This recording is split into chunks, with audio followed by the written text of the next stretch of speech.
mês até agora começou bem tranquilo. Pretendo entrar hoje já no capítulo 3, e aí o capítulo 3 fica mais interessante. E aí vai começar a ter as atividades para vocês fazerem.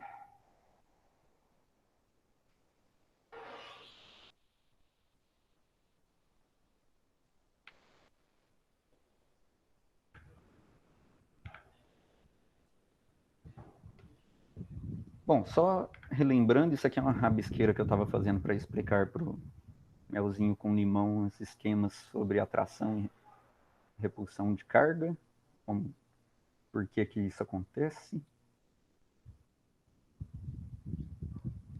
Mas deixa eu lembrar exatamente de onde a gente parou. Acho que faltava a gente falar só da força nuclear fraca, né?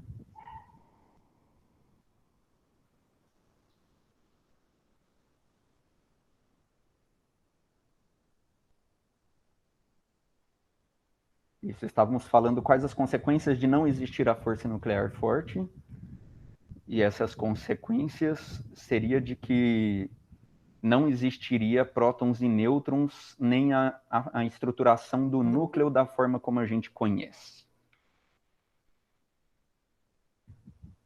E aí não existiria, consequentemente, o átomo da forma como a gente conhece. Não sei se existiria, iria formar alguma outra estrutura, porque nunca se viu quarks isolados. Os quarks até hoje sempre foram vistos agrupados, formando os hadrons, que são as partículas maiores, compostas de partes menores de quarks, e nunca conseguiram isolar um quarkzinho desse daqui para ver como que ele se comportaria sozinho. Ainda não conseguiram isolar. Não sei se é porque é impossível a existência dele isolado, ou é porque sempre tem algum quark por perto para fazer meio que uma ligação com ele, então é impossível isolar porque ele sempre está próximo de algum outro que facilita muito a ligação com ele. A gente não consegue criar os meios de manter ele isolado. Então a gente não sabe. Então, no caso, se não existisse a força nuclear forte, esses quarks poderiam talvez ficar isolados, ou não sei se existe alguma teoria de que eles não existiriam isolados. Tem que ver como que seria a física disso. Mas o átomo, como a gente conhece, não existe, não existiria um núcleo, não existiria essa aglomeração de prótons e nêutrons aqui, e não existiriam as várias composições químicas que a gente conhece, onde inicialmente tem lá o hidrogênio, depois tem o hélio com 2 prótons e 2 nêutrons, depois você vai aumentando esse número atômico, o que vai mudando as propriedades físicas. Físicas não, químicas. Né, as propriedades de afinidade eletrônica, de quem que tem uma afinidade maior a se ligar com quem, e qual é a tendência disso de fazer as ligações, formar as moléculas, e que tipo de compostos novos podem surgir por conta das afinidades químicas. As afinidades químicas ficariam totalmente comprometidas. Não sei quais seriam as estruturas e como que elas iriam se agregar sem a força nuclear forte. Por fim, força nuclear fraca é uma força que também é de curtíssimo alcance e acontece novamente igual a força nuclear forte, somente a nível de núcleo. Não que ela só aconteça no núcleo, mas dentro do átomo, sim, ela só acontece no núcleo, e ela não tem alcance para a eletrosfera justamente por falta de alcance. Né? Diferente da força eletromagnética, que é uma força de longo alcance, as forças nucleares são de curto alcance. Então, a gente tinha um núcleo desse tamanho, por exemplo, tá até grande. Vamos pensar num núcleo um pouquinho menor, um núcleo desse tamanho, e aqui estava a eletrosfera. Enquanto a força eletromagnética tem alcances muito além da eletrosfera e faz com que um átomo interaja com outro átomo distâncias consideráveis do ponto de vista do tamanho do átomo, as interações nucleares não passam das dimensões do núcleo, elas ficam restritas a essas dimensões do núcleo aqui. né? Você não tem partículas, uma partícula dentro do núcleo interagindo com outra partícula que está na metade do caminho da eletrosfera aqui. Isso aqui seria uma distância gigantesca que faria com que essas partículas que tivessem interação nuclear forte ou nuclear fraca já estivessem distantes o suficiente para não ter essa interação, mas que próximos elas teriam. Né? Então, as forças nucleares fortes, a força nuclear forte é a que ocorre entre os quarks quando eles trocam gluons, estruturando os prótons e nêutrons e fazendo com que os prótons e os nêutrons se aglutinem nos núcleos atômicos. E deixa eu ver se eu lembro da força nuclear fraca, porque eu não pesquisei para essa aula hoje. Sim, eu não reli, né? Eu só estou lembrando, confiando na minha memória. Mas qualquer coisa, tem internet a nossa mão aqui. Mas se não me engano, a força nuclear fraca é as que entram os antielétrons na história. Realmente não lembrei.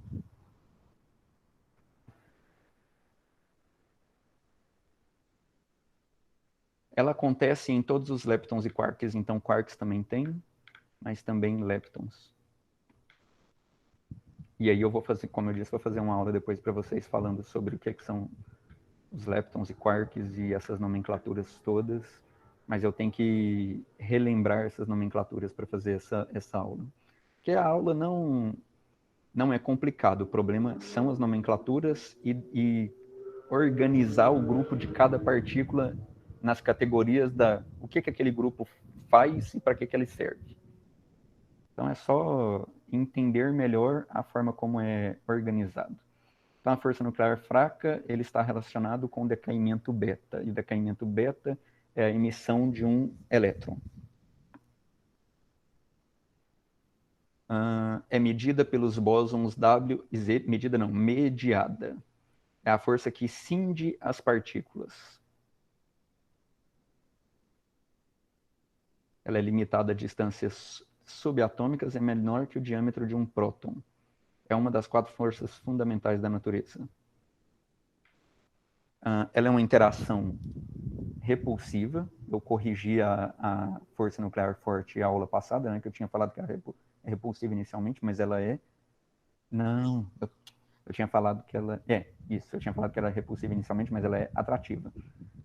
Já estava confundindo de novo. A força nuclear forte é atrativa, justamente por isso que próton com próton, que é tudo positivo, e a força elétrica deveria estar se repelindo violentamente aqui, eles não estão. Eles ainda ficam lá grudadinhos um no outro, mesmo força elétrica está fazendo com que eles se repilam. Mas tem uma força nuclear forte que é atrativa e é mais intensa do que a força eletromagnética, né, a essa distância, né? E faz com que o núcleo fique quietinho aqui, fique estável. Já a força nuclear fraca, ela é repulsiva. Então ela está tentando desfazer o núcleo, desmanchar o núcleo junto com a força nuclear, junto com a força eletromagnética. A força eletromagnética quer desmanchar o núcleo, esfarelando ele, fazendo os prótons se afastarem, e a força nuclear fraca também. A força nuclear forte segura, luta contra as duas. O que acontece é que quando o número atômico vai aumentando, a gente está lá na tabela periódica, um próton, 2 prótons, 3 prótons, mas o nêutron também, tem que levar os nêutrons em consideração, porque o nêutron também promove a interação nuclear forte e fraca. O nêutron só não contribui aí com a eletromagnética. Mas à medida que os núcleos, a gente vai andando na tabela periódica, fazendo com que tenhamos núcleos cada vez maiores,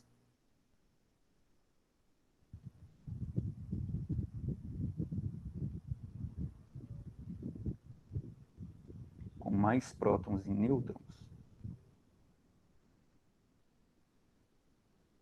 E esses núcleos vão ficando enormes, com dezenas e dezenas de prótons e nêutrons, tipo 80 prótons, 60 prótons, 80 prótons, coisas do tipo assim.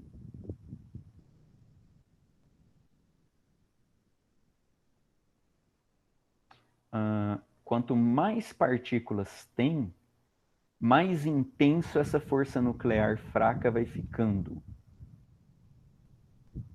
E aí ela começa a deixar de ser tão fraca. E aí a força nuclear forte começa a não dar conta de manter esse núcleo coeso, fixo. E aí você tem a força eletrostática, força elétrica repelindo, você tem a força nuclear fraca repelindo, e você tem a nuclear forte atraindo, tentando manter todo mundo no lugar. Só que quanto maior o núcleo, maior vai ficando essa força nuclear fraca, tentando expulsar as partículas do núcleo e desmanchar o núcleo.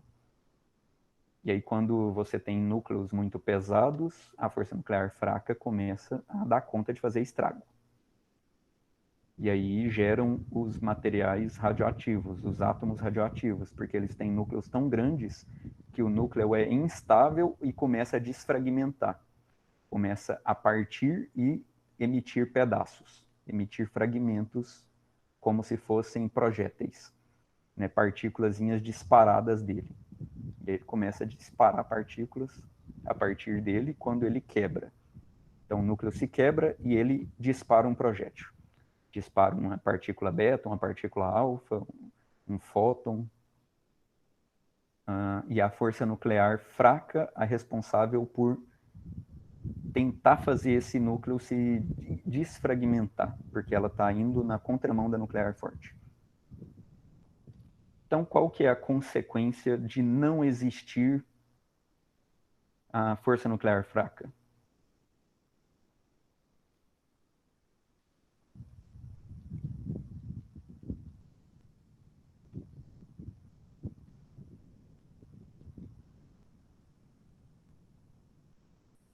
Bom, eu não conheço muitos papéis além desse de fazer com que surja materiais radioativos quando o núcleo é muito grande, muitos papéis além desse para a força nuclear fraca, muitos fenômenos que dependem da existência da força nuclear fraca. Então, não tô dizendo que não existam, pode ser que existam, mas principalmente não existiriam materiais radioativos.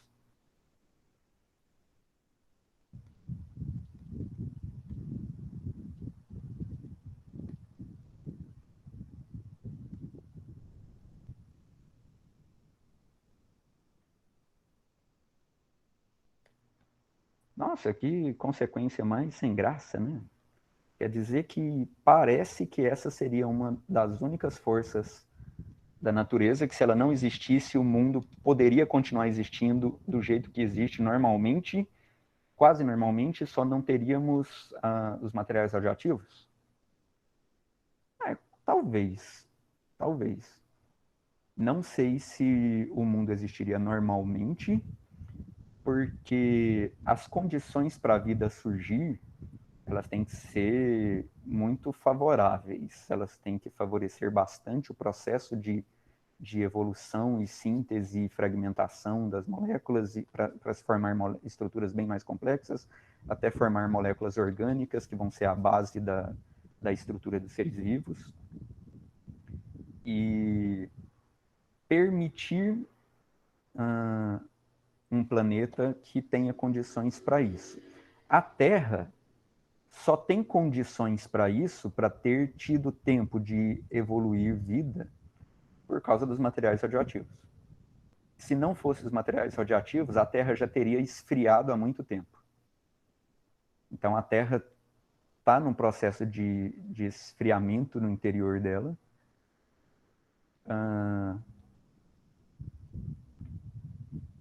Bom, não sei, na verdade, quais as consequências desse esfriamento. Eu tenho que tomar cuidado com essa fala. Pode ser que o Sol sozinho continuasse sendo suficiente para manter o calor e a temperatura aqui na superfície e a vida ainda tocando, né? O fluxo, o ciclo das coisas tocando, mesmo com o interior da Terra já tendo esfriado completamente. Mas a Terra hoje ainda tem bastante calor no seu interior, e ela já teria esfriado se não fossem os materiais radioativos, mas o que impede ela de ter esfriado é justamente material radioativo que compõe o interior dela e que, pelo fato de estar em processo de decaimento, fica mantendo esse interior aquecido ainda por um longo tempo. Então é uma fonte de calor. Né? Mas a Terra está dissipando o calor pela sua superfície. Agora, fora isso, talvez continuasse existindo vida realmente. Talvez a questão da temperatura do interior da Terra não afetasse tanto. Não sei se o Sol seria suficiente, mas talvez fosse. É um assunto que eu não conheço. Tranquilo, gente?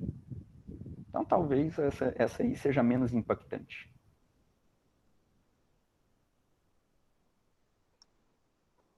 E aí, o Feynman, ele fala que para dar uma noção geral de como está a física hoje, é difícil não falar um pouco da física de antes de 1920. Foi a didática que ele escolheu. Eu não sei se eu concordo com ele. Talvez desse para pegar uma outra abordagem. Mas vamos seguir ele. Ele fala um pouco da física de antes de 1920, onde não se conhecia força nuclear forte, não se conhecia força nuclear fraca, se conhecia bastante sobre os fenômenos eletromagnéticos, mas não a nível quântico. Não que o eletromagnetismo seja diferente a nível quântico, mas o próprio comportamento da matéria é diferente a nível quântico.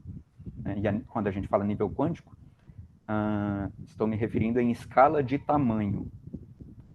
O universo quântico não é o universo do pensamento positivo, igual os coachings poderiam colocar aí, né? Tipo, vamos vibrar nosso pensamento positivamente, pensar em coisas boas e atrair coisas boas para nossa vida. Né? Isso é balela.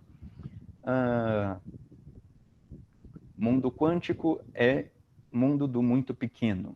É o comportamento, seria as equações que descrevem o comportamento de partículas subatômicas, partículas atômicas. Então, se a gente fosse jogar um beisebol de átomos, onde você tem um taco de beisebol minúsculo, quase que a nível atômico, e a bola também é um átomo, e uma pessoa arremessa um átomo, o outro tem que rebater, como que seria todo esse processo desse movimento? A bola de beisebol atômica se movimentaria no ar ao ser arremessada, igual uma bola de beisebol macroscópica normal.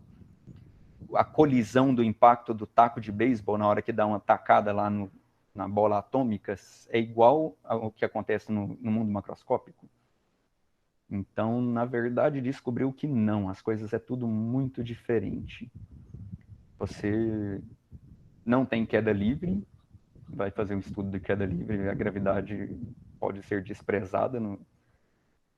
Não que não exista a atuação dos campos gravitacionais nos átomos, mas ele realmente pode ser desprezado de tão pequena que é a massa de um único átomo. Qualquer outra interferência que acontece é muito mais significativa do que o peso que o átomo vai ter. Então, ele começa falando exatamente como que era a visão de mundo antes de 1920. Porque 1920 foi quando começou realmente a revolução para a física moderna. Em 1925 surgiu a equação de Schrödinger, e a equação de Schrödinger, ela meio que é a equação principal da mecânica quântica. Ela descreve o comportamento de qualquer partícula minúscula. Como que ela se comporta, como que ela vai se movimentar ou ter uma tendência a se movimentar, qual vai ser os estados de energia dela. A gente pode obter tudo da equação de Schrödinger. Mas antes disso, como que era? Século XIX, já era o que era conhecido antes era as partículas,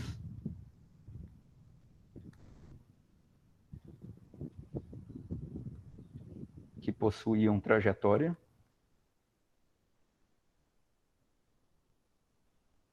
Então, você define uma partícula justamente porque você consegue identificar precisamente a posição dela e, à medida que ela anda, você traça uma trajetória bem definida, né? Você consegue traçar o trajeto dela. Então, a partícula é um aglomerado que você consegue definir a posição muito bem, e a gente define uma quantidade de movimento ou um momento linear. A gente associa à partícula um momento linear, que é aquela famosa equaçãozinha de m vezes v, ou no ensino médio era chamada de quantidade de movimento. A massa da partícula vezes a velocidade dela. Pronto. Então, qualquer coisa que tivesse comportamento de partícula, não partícula no sentido de ser pequena, mas no sentido de ser composta de partículas. Poderia ser uma coisa grande, mas aí elas seriam compostas de partículas e o movimento delas seria análoga à de partículas mesmo que seja pequenininha, só que ela era um aglomerado, né? Ela é um movimento resultante de um aglomerado de partículas. Então, no final das contas, é o estudo de movimento de partículas. E existiam as ondas, que não tinham uma trajetória bem definida,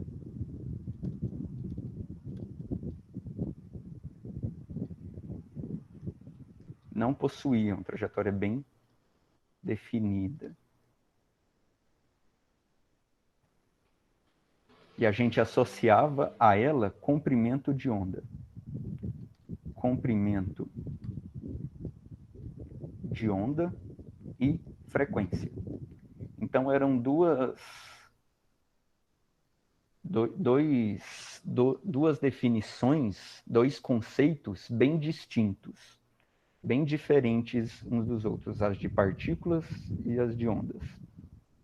As partículas tinham as forças que faziam elas atuar. Então, a partícula tinha uma posição bem definida, que quando ela se movimentava, descrevia uma trajetória bem definida, e ela obedecia à lei da inércia, que mantinha o seu estado de movimento retilíneo uniforme, enquanto não atuasse uma força sobre ela. Atuando uma força sobre ela, ela passava a ficar acelerada, e assim por diante. Então, tinha o conceito de força. Esses conceitos de força, partícula, espaço e tempo, onde esses fenômenos aconteciam, o movimento dessas partículas, o tempo gasto para o fenômeno acontecer, todas essas coisas já tinham sido definidas há um bom tempo, né? Por Newton, Galileu, principalmente o Newton. O Newton tinha descrito as propriedades que deveriam ter o espaço e o tempo. O tempo seria completamente imutável, assim como o espaço, e o espaço ele é completamente inerte, sabe? Ele não interage em nada e não afeta em nada os fenômenos físicos que se processam nele. É como se fosse um palco passivo, somente. Então, essas coisas eram bem conhecidas e faziam parte do que a gente chama de mecânica clássica. Né? Assim como a ideia de ondas também, que era bem distinto da ideia do movimento de partículas.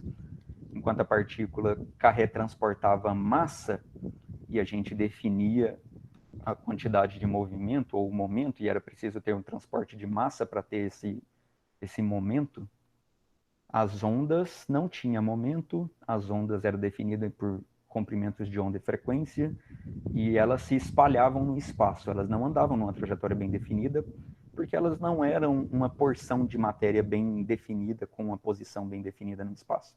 Elas eram uma perturbação que se propagavam no meio. Tanto é que a definição do ensino médio que a gente ouve lá é que onda é uma perturbação que se propaga transportando energia sem que tenha transporte de matéria. É uma definição que eu acho fraca, mas não é ruim, não é de toda ruim. Eu prefiro uma definição mais matemática de onda.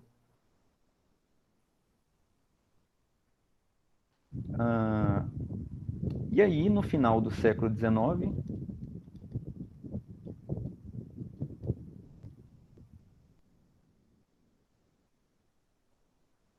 estavam estudando os átomos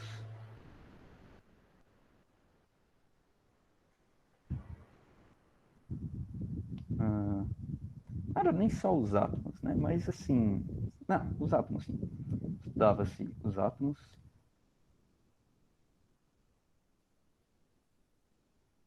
E como eles se comportavam.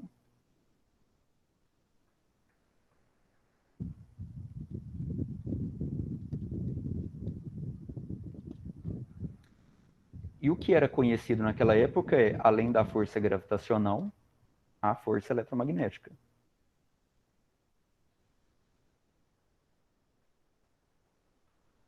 Força gravitacional ficou bem entendida no século XVII, com Newton, e a força eletromagnética no próprio século XIX. O século XIX foi o século do eletromagnetismo.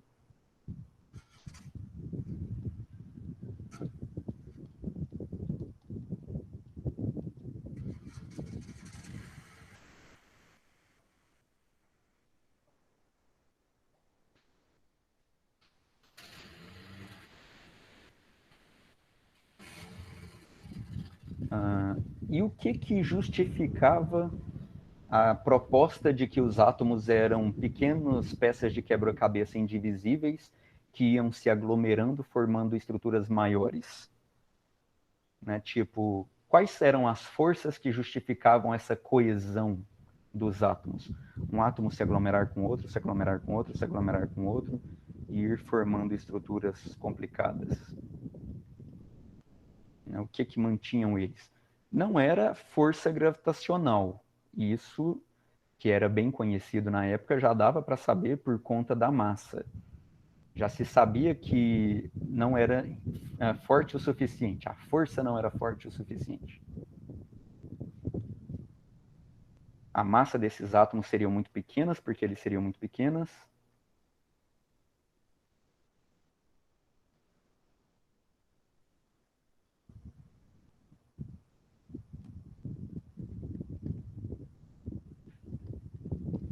E não seria forte o suficiente. Na verdade, a força entre dois objetos grandes do nosso dia a dia, ela não é forte o suficiente, ela é uma força muito pequena. Se a gente pega dois objetos aqui, um celular e uma caneta, e ainda assim tenta medir a força de atração gravitacional entre eles, eu não sei se... Nunca ouvi falar de alguém já ter conseguido medir essa força, sabe, entre dois objetos pequenininhos. Já mediram entre objetos um pouco maiores, mas objetos pequenos relativamente, um pouco maiores do que esses dois aqui, mas o experimento de Cavendish, por exemplo, onde ele tenta determinar, onde ele determina o valor da constante da gravitação universal, ele usa uma balança de torção, onde é um fio, onde tem um pêndulo de torção, é uma barra de pendurada nesse fio pela metade, e aí tem uma bola de chumbo de um lado e do outro. Não muito grande, mas ela é colocada próxima de duas bolas bem maiores, fixas. Essas duas bolas, elas estão fixas. E essas duas aqui, elas são colocadas para oscilar. A gente torce, e aí é uma força restauradora como se fosse uma mola, só que nesse caso aqui é no processo de torção, não é no processo de comprimir e esticar uma mola. Faz essas duas bolinhas aqui ficarem oscilando para um lado e para o outro, e a interação gravitacional entre essas esferas afeta o movimento de oscilação, muito pouco, mas o suficiente para a gente detectar e conseguir, calculando o movimento harmônico oscilatório, como um oscilador harmônico, calcular qual foi quanto que a interação gravitacional entre essas bolas afetou o movimento oscilatório. Isso dá para medir dessa forma. Mas elas são forças bem pequenas. Entre dois átomos, então, é minúsculo. É ridículo. Não dava para apostar nela. Então, a única aposta era a força eletromagnética mesmo. O que, na verdade, é a força eletromagnética que mantém os átomos conectados, que promove as ligações químicas. Mas, por que a força eletromagnética geraria processos tão complexos. A força gravitacional, a princípio, ela é simples. Ela só é atrativa sempre, e ela tem a dependência com o inverso do quadrado da distância. Quanto mais próximo, então, mais intensa é a força de atração. Quanto mais distante, mais fraco. Dependendo com o inverso do quadrado da distância. Mas a força eletromagnética, se ela for a responsável, ela promove aglomerações das mais variadas possíveis. Ora, você tem um átomo conectando com o outro, ele conecta fortemente esses dois, mas não conecta fortemente outros dois. Esses mesmos dois aqui, eles conectam fortemente, mas conecta mais fortemente com um segundo. Por exemplo, um átomo aqui conecta fortemente com 2 oxigênios, por exemplo, mas não conecta fortemente com um terceiro. Por que que não? Por que que o terceiro aqui ficaria fraco a conexão ou nem se conecta? Ele passa como se não tivesse mais interação eletromagnética entre eles. Como que a gente tenta justificar usando a força eletromagnética? Você ter dois átomos interagindo, e quando eles se aproximam, eles ficam com a interação bem forte, mas quando você tem esses dois átomos conectados, um terceiro passa a nem interagir. Ele quase que nem enxerga esses dois aqui. Esse terceiro aqui, ele não sente nenhuma atração ou repulsão por esses dois. Bom, isso não é tão difícil de entender se a gente for pensar na questão das forças atrativas e repulsivas, né? Então, a gente conseguia ter uma visão de que a força eletromagnética era responsável pelas conexões dos átomos. Se a gente fosse pensar assim, por exemplo, tem um átomo positivo, e esse átomo positivo, ele atrai fortemente um átomo negativo. Então, os dois se juntam. Você tem aqui um átomo negativo conectado a um átomo positivo, e eles ficam fortemente ligados. Dá para ligar talvez ainda um terceiro.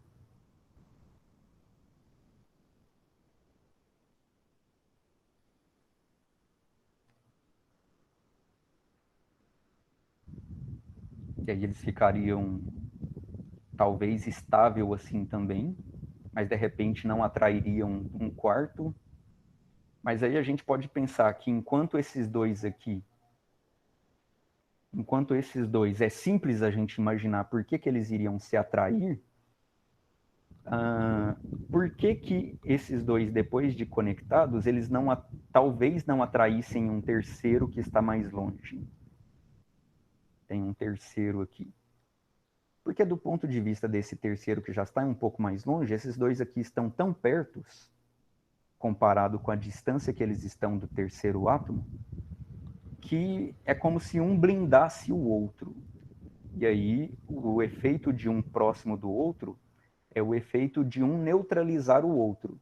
E aí, essa distância aqui faz com que esse terceiro átomo, mesmo como ele está longe, enxergue um tão próximo do outro que é como se eles fossem um só, e é um só com uma carga neutra, porque a carga positiva do um está neutralizando a carga negativa do outro.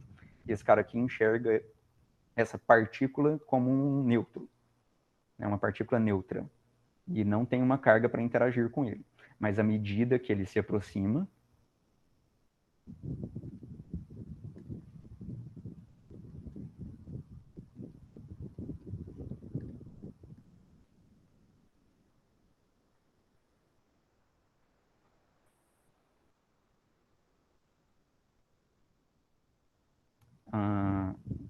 essa carga positiva aqui, ela começa a perceber cada vez mais o detalhe da estrutura dessas duas. Antes, ele enxergava as duas como uma só, mas à medida que ela vai ficando pertinho, ele começa a sentir essa positiva, que está repelindo ele, e começa a sentir essa negativa que está atraindo ele. Então, acaba que surge uma força resultante que vai tender a fazer ele desviar por cima e talvez conectar aqui. Então, quando eles se aproximam muito, eles tendem a se se organizarem. As mensagens, as cargas nesse caso são os níveis eletrônicos de energia ou são apenas o valor de energia do elétron? Não é valor de energia, é carga mesmo. Nesse caso aqui, é uma visão bem simplificada inicial. Não é a visão complicada do átomo. Seria, no caso de um século XIX, onde a gente não tem nem ideia do como que o átomo é. Como que a gente pode, naquela época, como que se pensava que a ideia de força eletromagnética poderia ajudar a desvendar o mistério de como que essas partículas, esses átomos, se mantêm conectados uns aos outros. E como que eles podem se conectar de formas mais variadas possíveis.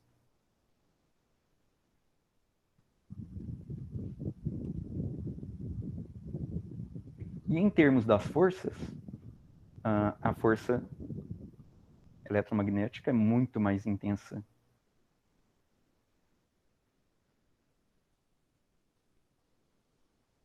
Muito maior do que a força gravitacional.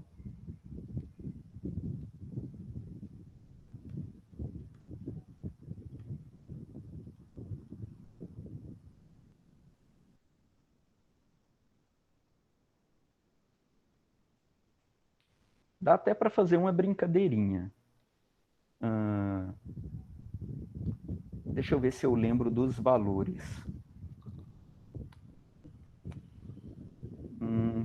Quantos átomos num gás hidrogênio?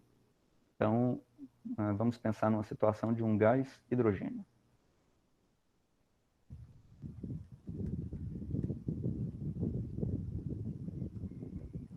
Quantos átomos teria num gás hidrogênio se a gente pegasse nesse gás todos os átomos que contém ele e separássemos os elétrons dos átomos desse gás dos prótons?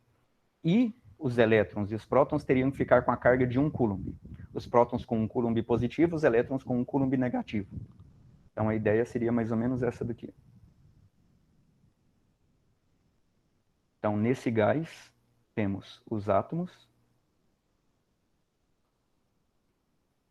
Eu vou representar o átomo como um bolotão mesmo.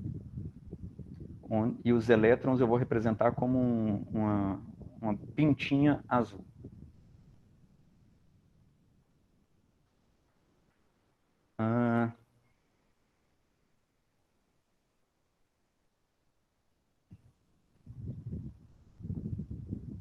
Quantos átomos precisaria conter dentro desse gás para que, se a gente separasse o núcleo, que eu estou desenhando como um bolotão, seria melhor ter desenhado uma bolotinha, né?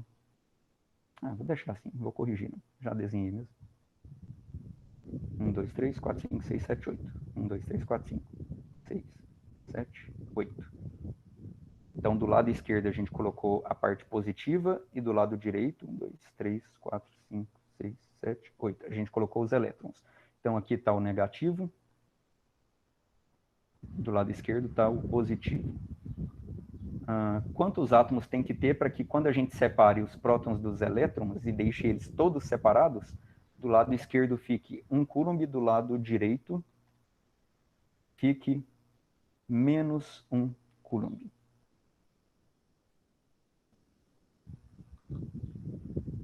Bom, 1 coulomb é igual ao número de cargas vezes o valor da carga elemental. Que nesse caso o valor da carga elemental seria a carga de um próton, porque eu estou colocando aqui positivo.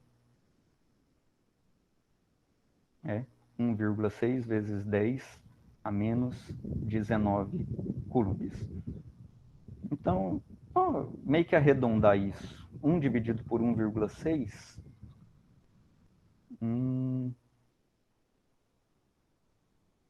Eu sou ruim de conta de cabeça. Vai dar 0, alguma coisa. Então, esse N... Dá 0,625. 0,6 vezes 10 a 19 átomos. Que a gente vai passar o 10 a menos 19 dividindo, né? Então, ele vai para o denominador positivo. Então, 6 vezes 10 a 18 átomos. Então, na verdade, a ordem de grandeza aí é 10 a 18.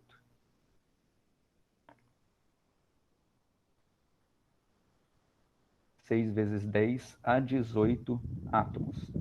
Isso é muito pouco. Isso é muito pouco. O número de Avogadro é o que mesmo? É 10 a 24, né? 6,2 vezes 10 a 24? 23. 23?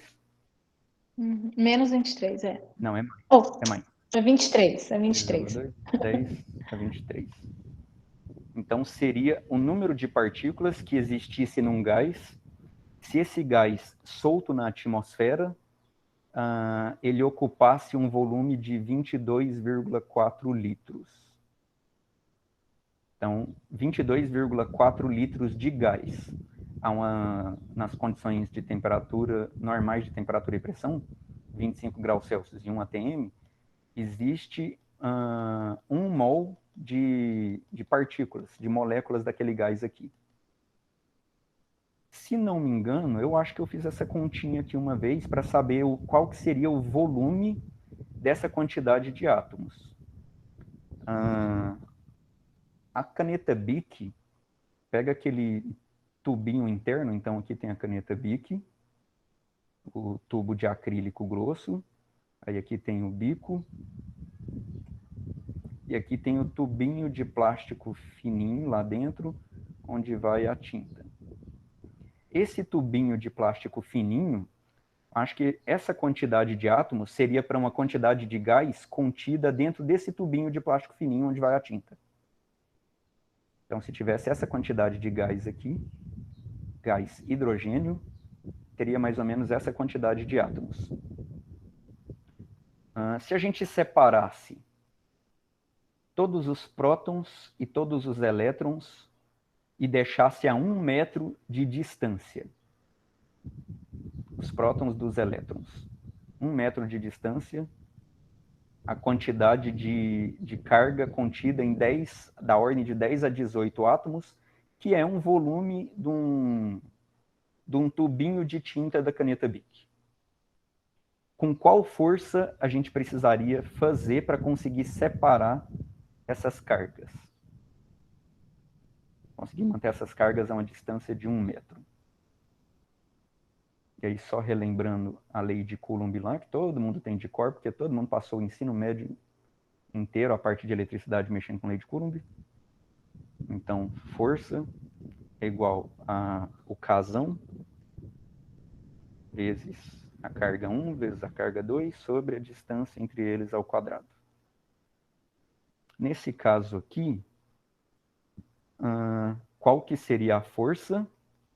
O casão é 9 vezes 10 a nona.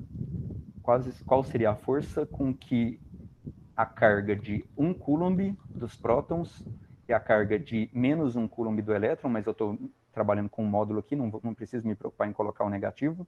O negativo só está garantindo que eles iriam se atrair, dividido por 1 metro ao quadrado, a distância de 1 metro que a gente separou. Qual força deveríamos fazer para manter essas cargas separadas? Então, eu vou arredondar aqui, 9 vezes 10 a nona, vou arredondar para 10 a décima newtons. 10 a décima newtons, dividido por 9,8, eu vou arredondar para 10 também, é equivalente ao peso de uma massa de 10 a nona quilogramas. 10 a nona quilogramas é uma massa equivalente a 10 a sexta toneladas. 1 milhão de toneladas.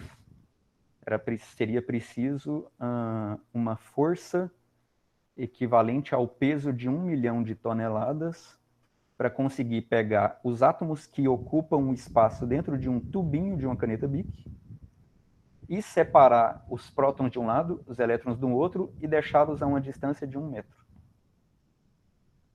Para ver o tanto que é intensa a força elétrica. É só 10 a décima newtons, que é o peso de 10 a sexta toneladas, é o quê? Acho que é uma montanha, né? Pesa isso. 1 milhão de toneladas. Não lembro se a gente tinha estimado que o pão de açúcar pesa mais ou menos isso.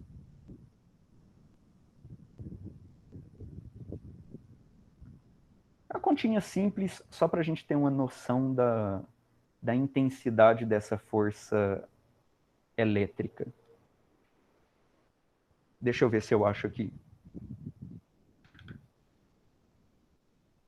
As 4 forças fundamentais da natureza. Eu acho que aqui. Vocês estão conseguindo enxergar essa janela aí? Ou a letra está muito pequenininha? Melhorou. Tá dando pra gente? Agora dá. A força gravitacional é a mais fraca. Tendo a força forte como referência, onde ele falou que a intensidade da força forte é 10, a intensidade da força gravitacional é 43 vezes, não 43 vezes, 43 ordens de grandeza menor do que a força forte. A força fraca é 14 ordens de grandeza menor, e a força eletromagnética intensa daquele jeito é 3 ordens de grandeza menor do que a força forte. Então, a sequência, mais ou menos, da intensidade das forças é essa. A força mais intensa, mas é claro que essa questão da força ser mais intensa ou não depende da distância. A força forte é mais intensa do que a força eletromagnética? Em geral, sim. Mas uma partícula que está lá no núcleo interage eletromagneticamente com uma partícula que está em outro átomo, a um átomo de distância. A força eletromagnética entre essas duas partículas que estão a um átomo de distância é maior do que a força nuclear forte entre essas partículas? Lógico que é. Sabe, tipo... Eu não entendi o que você falou, professor. Então vou desenhar. Essa partícula e essa partícula, elas interagem segundo força nuclear forte. E a força nuclear forte, ela é absurdamente forte. Ela é 1000 vezes mais forte do que a força eletromagnética, a ordem dela. É uma estimativa. Mas, por exemplo, essas duas partículas aqui, elas estão presentes no núcleo do átomo. Então, a gente tem o núcleo aqui, e aqui tem a eletrosfera. Se eu pegar essa partícula e retirar ela daqui, e trazer ela para cá, aqui está uma distância de um raio atômico, outro raio atômico. Então, ela tem um átomo de distância desse núcleo aqui. A primeira partícula ficou nesse primeiro núcleo, a segunda partícula ficou um átomo de distância. As duas ainda interagem eletromagneticamente, mas agora como é que é a interação forte delas? É praticamente zero. Então, para essa distância, a interação eletromagnética é maior, porque a interação eletromagnética tem um alcance maior. Mas a interação forte, ela foi para zero mais rápido por conta da distância. Mas quando você aproxima elas bem pertinho, ela cresce muito mais rápido também. Então, eu não sei direito como que é esses valores de comparação, mas esses valores para distâncias diferentes daria valores diferentes. Você consegue fazer até com que as forças tenham valores comparáveis, se você estiver comparando, por exemplo, a força gravitacional. A força gravitacional de duas partículas que interagem fortemente, ela é quase zero, 10 a menos 42. Mas se você estiver analisando duas estrelas, 2 buracos negros em colisão lá, ele é uma força gravitacional absurda, porque você aumentou absurdamente a massa, para que, aumentando a massa, você aumentasse a força gravitacional. Só que você está numa condição completamente diferente para comparar como que é a força nuclear forte naquela condição. Você nem tem força nuclear forte, né, nesse aglomerado de massa desse jeito.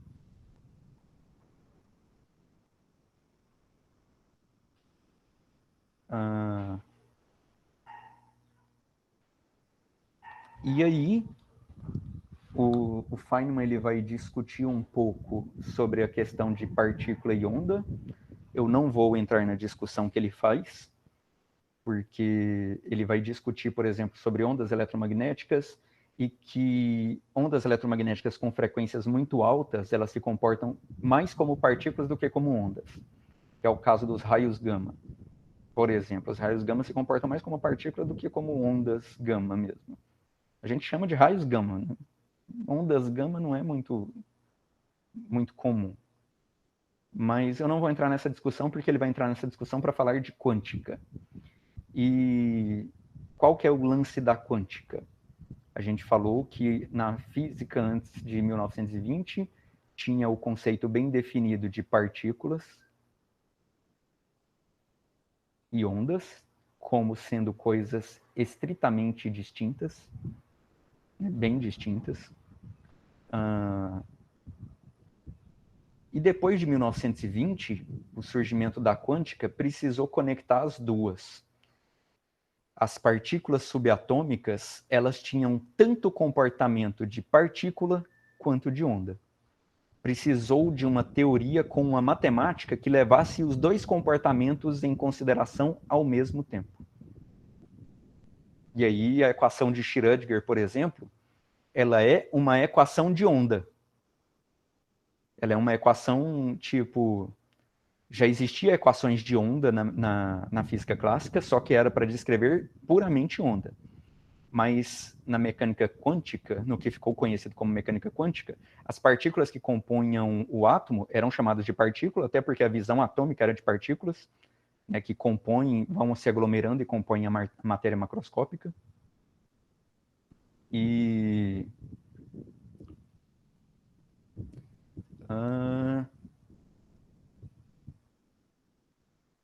Deu um branco.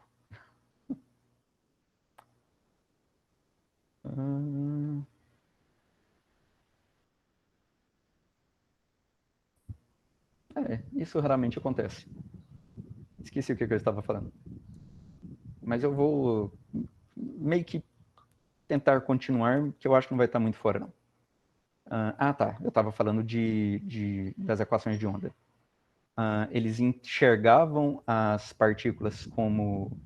os átomos como partículas, até porque eles se aglomeram e formam as estruturas maiores. Né? Então, tipo, eles não imaginavam que vocês iriam pegar uma coisa densa, um objeto material, que na física convencional a gente considera como partícula, vou quebrar, desfragmentar, até que eu vou chegar na menor partícula, no menor pedaço possível dele, e ele é uma onda. É um monte de onda aglomerado que forma uma estrutura maciça que a gente considera como partícula. Isso parecia muito estranho, né? Então, mas foi o que aconteceu. Eles começaram a perceber que as partículas a nível atômico, além de ter comportamento de partícula, também tinha comportamento de onda. E, de repente, o orientador do Schrödinger falou para ele, deu uma tarefa para ele lá, encontre a equação dessas ondas, então. Já que as partículas são ondas, encontra aí uma equação dessa partícula, que é a equação de onda dela. E ele encontrou a equação de onda. Então, levando em consideração tanto o fato dele possuir momento, aquele m vezes v, que é uma propriedade própria de partícula, mas embutido numa equação de onda. Então, era uma equação de onda que descrevia o movimento da partícula, mas levava em consideração o fato dela transportar momento e carregar massa nesse transporte, não só energia como era a visão de onda antes. Então, no final das contas, essa é aí que está a essência da quântica. Sabe, o fato de que toda estranheza no mundo quântico, nas coisas bem pequenininhas, é porque você não tem um comportamento tradicional do mundo macroscópico que a gente enxerga, onde você olha para uma caneta e você está enxergando o contorno bem definido da caneta, a posição que ela está, sabe? Você sabe exatamente aonde ela está, se você arremessar ela, você enxerga exatamente o que ela está fazendo, a trajetória que ela está percorrendo, e no caso, se a gente arremessasse um átomo, o átomo não faria a mesma trajetória que a gente vê as partículas macroscópicas fazendo. Na verdade, nem faria uma trajetória do jeito que a gente entende por trajetória. É muito estranho. A forma como se comporta os objetos a nível atômico é muito estranho. Essa estranheza vem do fato da gente precisar considerar tanto o comportamento de onda quanto de partícula ao mesmo tempo. É daí que sai tudo, toda a bagunça. E se der tempo no final da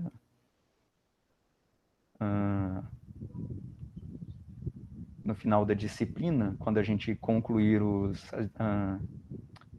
capítulos que eu programei, eu volto a falar um pouquinho sobre o que é a quântica em si.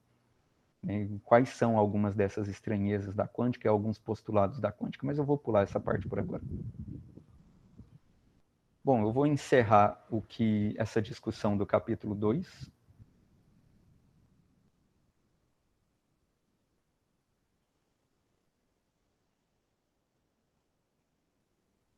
E vou para o capítulo 3, então. Então, o capítulo 2 vai ficar como essência só uma pequena discussão sobre as 4 forças da natureza, uma visão da força gravitacional e força eletromagnética como sendo as únicas 2 forças antes de 1920. Depois de 1920, foi surgindo a física moderna. A física moderna foi, na verdade, começou em 1900. Em 1920 foi quando ela estava começando a física quântica mais apurada mesmo. E as 2 forças nucleares foram surgindo bem depois de 1920. Então, elas são mais complicadas, a gente costuma passar bem batido, na verdade, no curso de graduação nem costuma citar as forças nucleares forte e fraca, matematicamente, só cita a existência mesmo, igual numa disciplina como essa, mas não costuma ver elas em nenhuma teoria. Não sei se elas fazem parte de uma teoria completa hoje, já. O Feynman diz que não, mas o Feynman diz isso num livro de 1960 e uns quebradinhos. Ele fala que a teoria nuclear não está fechada, igual a teoria, por exemplo, da eletrodinâmica quântica, que explica todo o comportamento dos átomos a nível de eletrosfera, das ligações químicas, tudo a nível de interação do núcleo com os elétrons na eletrosfera e de um átomo com o outro. Segundo o Feynman, está tudo explicado.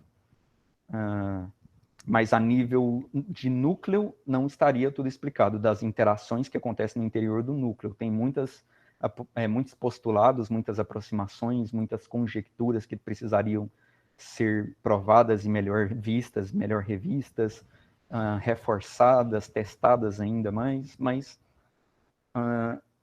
o modelo padrão da física de partículas evoluiu bastante da década de 60 para cá, e eu acho que o modelo padrão ele consegue explicar bem o que acontece a nível nuclear já. Mas não sei se ele já é uma teoria completamente fechada, sabe? 100% fechada. Modelo padrão da física de partículas. Então, mas completamente avançada. A gente não vê numa graduação. E aí entraria agora a parte da discussão um pouco de comportamento quântico, e a gente vai pular essa parte. Então, o capítulo 2 foi só uma pincelada mesmo. Capítulo 3 é o seguinte. Deixa eu ver se eu acho aqui as apresentações. Aqui.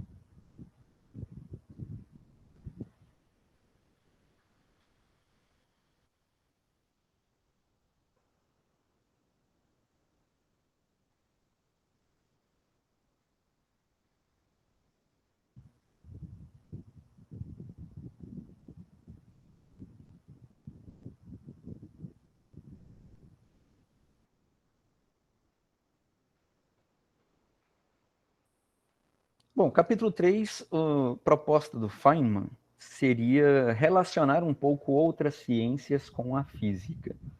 E isso eu acho que deu uma margem muito legal para explorar bastante o que a física já fez. sabe? E principalmente passeando com outras áreas, né? Então, eu aproveitei essa deixa dele para desenvolver bastante esse capítulo. Então, a gente vai seguir, na verdade, muito pouco do capítulo dele e vamos desenvolver muitos conteúdos extras. E ele começa com a química, né? Mas eu acho que ele desdenha um pouco da química. Mas, no final das contas, essa nossa tendência de organizar o conhecimento em áreas, né, da física, da química, da biologia, das humanas, da psicologia, medicina, das engenharias, isso é uma questão de praticidade, uma questão de didatismo, para que a gente se organize e passe a entender melhor, para a gente conseguir conversar melhor, estudar melhor, né? Não ficar tão perdido nesse mundo de conhecimento aí que é um monte de informação. Então, só que a natureza não sabe dessas classificações que a gente cria. Para a natureza, tudo conectado, né? Tudo uma coisa só. Então, no final das contas, é muito comum mesmo, que várias áreas do conhecimento se conectem e pesquisem juntas várias coisas, né? Porque vários elementos fazem parte daquelas áreas diferentes.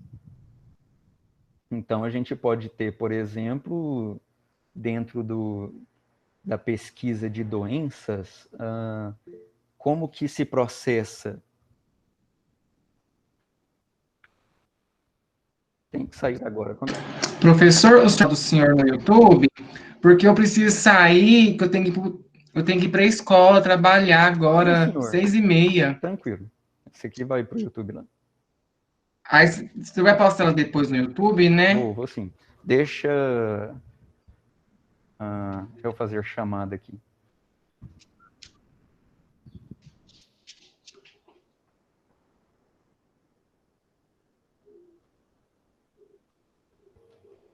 Prontinho.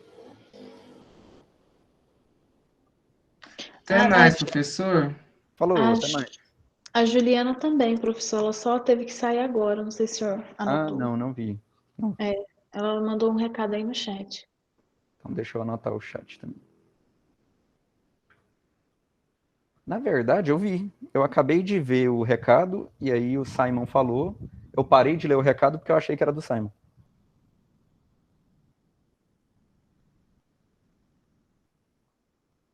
Não, tranquilo.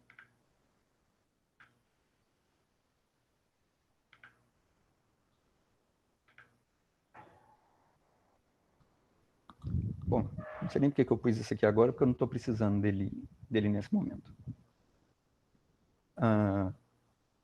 Mas então é muito comum, por exemplo, se a gente for trabalhar num diagnóstico e tratamento de alguma doença, por exemplo.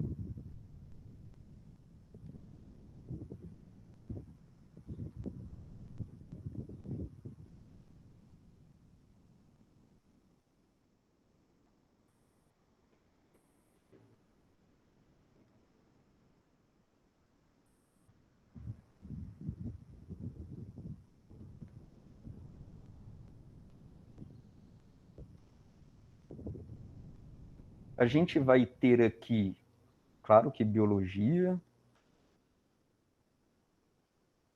onde vai ter o processo de estudar o funcionamento dos órgãos, do corpo humano em geral, né, como que se processa lá a fisiologia e tudo do corpo humano. Mas a gente vai precisar da química.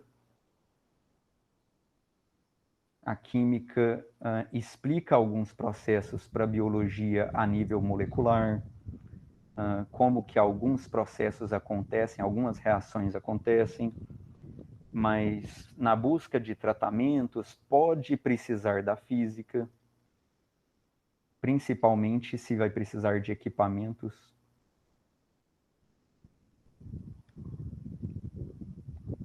Não só na questão de precisar de equipamentos, mas também no estudo de fármacos. Usa-se bastante física. Vai precisar de própria medicina, porque medicina é diferente de biologia. Medicina não é uma ciência, mas tem ciência embutida nela. Então a gente pode separar a medicina como... medicina é medicina, né? Medicina tem alguma categoria que a gente poderia entrar, né? Enfiar ela, ou é só medicina mesmo? Tem, professor. Tem? Qual que seria? Tem. Tem a enfermagem, que também é quase a mesma coisa que a física, que ela engloba todos os seres da natureza. Não, mas eu digo assim, biologia é uma ciência pura. Biologia não é um tipo de engenharia, não é Ciência da saúde. alguma outra coisa. É ciências da saúde, Ciências professor. da saúde. Isso. A medicina É verdade. ela pode ser subdividida também por conta da interação dela com as outras ciências que são ciências de verdade. Porque a medicina, na verdade, engloba a parte de anamnese, que é uma ciência, que é a investigação, a parte de bioquímica, Tem a biomedicina. É a biomedicina. ou a bioquímica, né, que é uma ciência. Mas essas partes são divisões dentro da medicina, né? Na verdade, Não, é fora da formam medicina. A medicina é que engloba isso. A medicina é um conjunto. Ah, tá. Sim, A sim. medicina é um conjunto, esses são os elementos do vetor conjunto, ou da matriz conjunto. Mas não tem um conjunto maior no qual a medicina está inserido, né? Porque eu acho que a medicina não estaria inserido dentro de ciências da saúde, não. Acho que seria o contrário. Ciências da saúde é uma vertente dentro da medicina também. Não, a medicina é um dos elementos da ciência da saúde. Inclusive que, por exemplo, a medicina É um dos elementos da ciência da saúde. Porque a medicina, na verdade, é formada por um monte de coisas que tem a ver com química, com biologia, com zoologia, que são ciências. E a medicina mesmo não é a ciência. Ela é só o conjunto que engloba. Ela é, na verdade, uma matriz multidimensional. E isso é... Professor, a medicina fica fora da enfermagem ou os dois trabalham juntos? Eu não sei como que classificaria a Porque enfermagem, não, a mas... enfermagem, ela é quase como se fosse a física no nosso dia a dia, porque ela engloba um monte de coisas. Não, mas a enfermagem eu não faço ideia. Porque a enfermagem é uma área mais prática, né? É como se fosse uma área de atuação. É um assessor. Ela é um assessor. É um assessor, né? É isso mesmo. Eu enxergo ela assim, mas eu não sei qual seria a melhor forma de enquadrar ela. Do ponto de vista matemático, ela é um assessor também. Se você olhar matematicamente, a medicina como sendo a matriz, a enfermagem é um assessor da mesma matriz. Ela é integrante. No final das contas, a medicina é algo complexo de se separar aqui. Nossa, com certeza, ainda bem que eu saí dessa área. Nada, é legal. Que nada, a área da Mas saúde acontece... Bom, depende. Para trabalhar deve ser bem canseira. Mas... A minha mãe faz enfermagem. Pensa num povo que maltrata os enfermeiros, técnicos, que tá lá só para atender eles. Sim, O isso daí pessoal eu não imagino sabe que sim. valorizar, não. Isso Não aí eu sabe imagino. valorizar.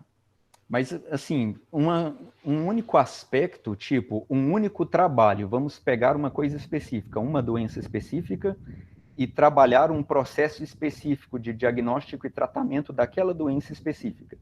Não é nem todos os diagnósticos possíveis ou todos os tratamentos possíveis, é uma coisa específica, bem pequenininha. Dentro de todas as opções de tratamento daquela doença, estamos aperfeiçoando uma alternativa. A gente vai mobilizar um monte. Aqui entraria farmácia também. Neurologia. O que mais aí? A farmacopeia é um universo separado, porque a farmacopeia não É a tem farmacologia, professor. É Mas farmacologia. ela é Não é separada, mas ela não tem relação com a medicina. Ela pode não ter com a medicina, mas ela entra num grupo que pode contribuir nesse estudo aqui. Fisioterapia também. Ela não entra com a medicina e nem com a farmácia. Tanto é que a física não é um elemento da medicina e pode entrar aqui. Então eu estou colocando elementos diferentes, justamente. A medicina está separada. A química está separada, a biologia está separada. São elementos separados que acabam trabalhando juntos dentro de um único propósito, porque esse propósito tocam todos. E a fisioterapia? Bom, isso vai depender. No caso, eu estou dando um exemplo para falar de uma situação onde, naquela situação, várias áreas de conhecimento, vários setores de pesquisa precisam atuar juntas porque aquela situação toca todas. Ela diz respeito a todas. Eu sei disso porque eu fiz fisioterapia e eu lembro muito bem até hoje Mas é que porque eu não sei que doença é essa. Vamos supor os professores que sempre falam que a fisioterapia ela sempre dá suporte para a área da farmácia, para o pessoal da física, da química, para o pessoal da educação física e da biologia, que envolve quase toda a área das humanas, a fisioterapia. Porque quando os alunos têm que se formar, eles têm que escolher qual fisioterapia eles querem aprender. Se é fisioterapia neurológica, que tem que trabalhar na UTI, e a fisioterapia... Ai, nossa, eu não lembro. Mas eu sei que tem a ver com... Você começou a fazer fisioterapia? Ou fez? Eu fiz 3 semestres de fisioterapia. E por que parou? Só que eu não dei certo. Eu vou em 3 anatomias de uma vez. Entendi. Aí eu Vamos fazer peguei, não física, né? Física é desisti. mais fácil. Hã? Então vamos fazer física, né? Física é mais fácil. Melhor do que fisioterapia. Não, ainda mais estudando com a sua própria mãe, na mesma faculdade, no mesmo ano, a pressão é demais. Ser comparada com a perfeição em pessoa. Pressão Então, psicológica demais. um exemplo aqui, nesse caso, no exemplo que eu vou dar aqui, não vai ter fisioterapia.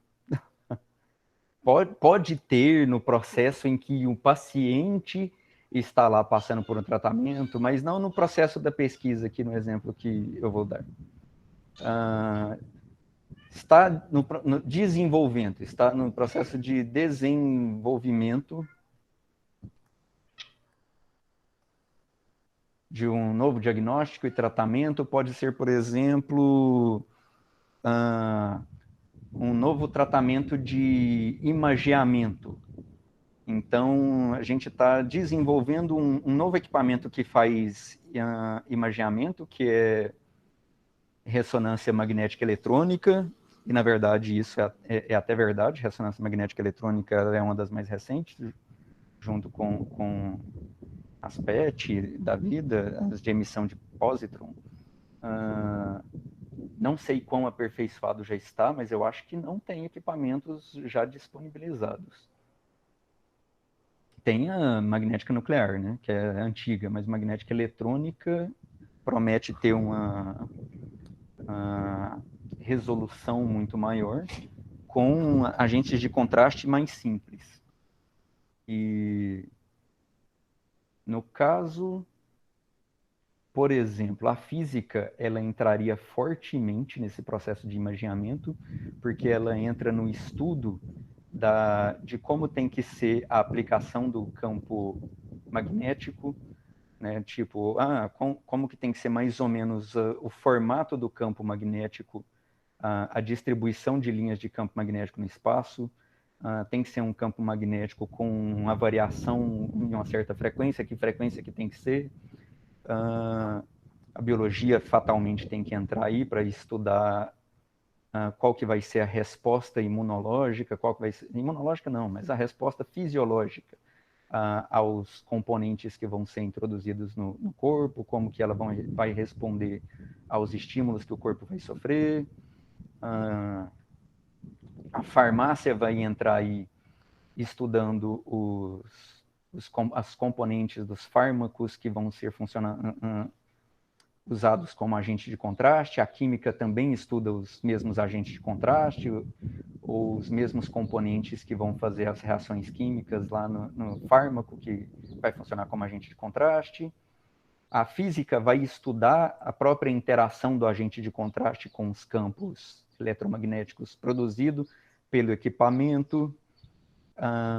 Por fim, depois de toda a pesquisa e depois que definirem quais os parâmetros dos campos, quais os parâmetros dos fármacos a serem utilizados, quais que tem que ser a composição deles, qual que tem que ser as dosagens, quanto tempo a dosagem tem que ficar no corpo antes de ir para o equipamento, para esperar, por exemplo, ela se concentrar em alguma parte específica do corpo, em algum órgão específico para fazer o imaginamento. Não sei, tem vários processos seria extremamente multidisciplinar, com várias áreas que pode contribuir extremamente nesse processo todo. Por fim, você tem que construir os mecanismos aí, vai entrar engenharia eletrônica, de controle e automação, o pessoal que vai automatizar essas coisas, a informática, as ciências de computação, como que vai ser as aquisições de dados, como que vai ser o tratamento de dados disso, como que o software vai gerar as imagens. Então, você tem muita gente de várias áreas trabalhando junto para uma coisa só, porque a natureza não sabe que a gente dividiu o conhecimento em várias áreas. A gente dividiu o conhecimento em várias áreas para facilitar a nossa vida, mas isso é uma coisa mais só uma questão didática mesmo. E aí a gente consegue discutir nesse capítulo como que a física conseguiu contribuir e como conseguiram contribuir com a física, na forma como a física e essas outras áreas interagiram, né? A física e a química, a física e a biologia, a física e a astronomia, a física e a geologia. Eu acho que só. E no final do capítulo, o Feynman se atreve a falar da física e a psicologia. Mas ele cita a psicologia só para falar mal da psicologia.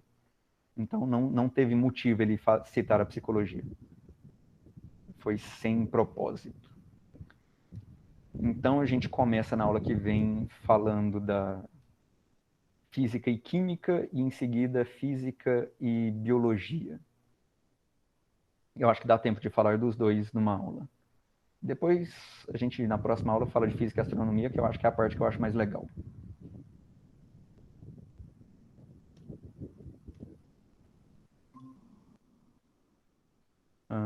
Então a gente encerra por hoje. E a gente volta aqui